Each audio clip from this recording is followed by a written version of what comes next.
Captain Matthew Flinders, Royal Navy, was near the end of his circumnavigation of Australia in 1802 when he began his investigation of Port Phillip. On entering the port, he was surprised that Nicolas Baudin, the French explorer who he met in Encounter Bay, had not mentioned Port Phillip. Now in the port, he undertook a 3-day boats expedition of the Geelong area, starting on April 29, 1802. It concluded on May 2, 1802. During this time, he climbed and named Station Peak, now called Flinders Peak. Although circumnavigating Australia in the sloop His Majesty's Investigator, Flinders' boat's expedition was conducted from a small boat called a cutter, which was carried aboard the Investigator. The cutter was mainly rowed along the shoreline and was ideal to explore various land areas too shallow for the larger Investigator. Flinders sketched a map of his expedition, which was published in 1803. On the day of April 29, 1802, the eastern part of Port Phillip was explored, and later in the day the small crew rowed across Port Phillip and landed at Indented Head at approximately 9 p.m, where they established a camp.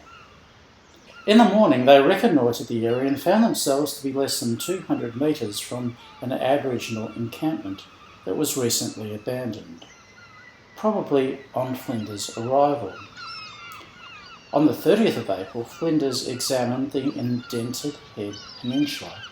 He recorded, "Whilst taking bearing upon the northeast part of the point, some natives were seen upon the shore to the westward whither we rowed, and landing found 2 huts with fires in them, but the utensils and arms gone.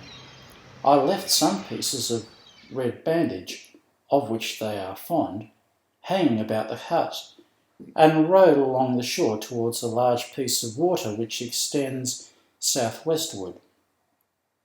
Flinders continued, "Whilst rowing along the shore, 3 men appeared and came down to the boat without any hesitation.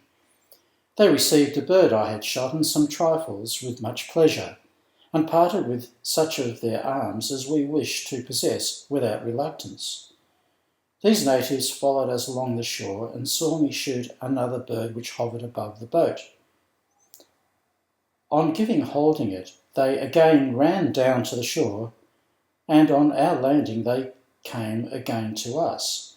They seemed to understand the effect of the musket, having, I suppose, seen me shoot other birds, but they yet acted without fear or seeming suspicion." It was from this point on the southern part of Corio Bay that Flinders could plainly see his next destination, the Youyangs. Flinders continued on his westward journey, but finally turned away when he arrived at a sandy point where the bay turned to a southwesterly direction, probably near Point Henry. He then headed for the northern side of the bay. He recorded, "From the low point, steered across the water which runs to the southwestward, towards a high-peaked hill, which is the largest of a short ridge of the same kind." Flinders' sketch map indicates the route he took along the shoreline. He was meticulous in sounding the depths of his exploration.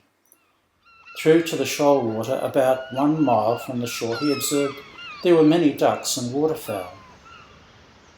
Flinders made his camp for the night at Corio Bay's northern shore, just south of Kirk's Point. Giving the precise camp latitude and bearing, Flinders recorded that he pitched his tent on a low, marshy shore with mud banks lying upon it. That night they ate the ducks they had shot earlier. This is the campsite today.